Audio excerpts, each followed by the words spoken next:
শিগগিরই সংশোধন হচ্ছে সম্প্রচার নীতিমালা। বেসরকারি টেলিভিশনগুলোকে ডিজিটালাইজেশনের আওতায় আনার উদ্যোগ নিচ্ছে সরকার।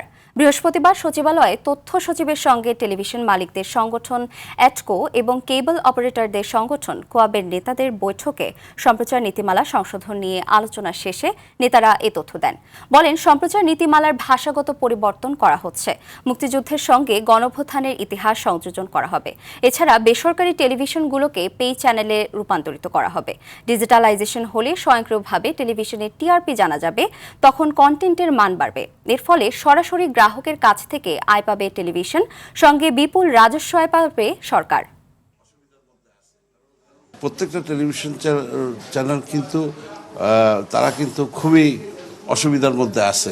কারণ কি আপনার এই মার্কেট সাইজ এবং অ্যাডভার্টাইজমেন্ট যা আছে তাতে দিয়ে এতগুলো টেলিভিশন মানে চলা খুবই কঠিন। এই কারণে আমাদের পে চ্যানেল করতে হবে, সেটা নিয়ে মানে কথা বলেছি আমরা এবং এটা নিয়ে ডিসকাশন হবে।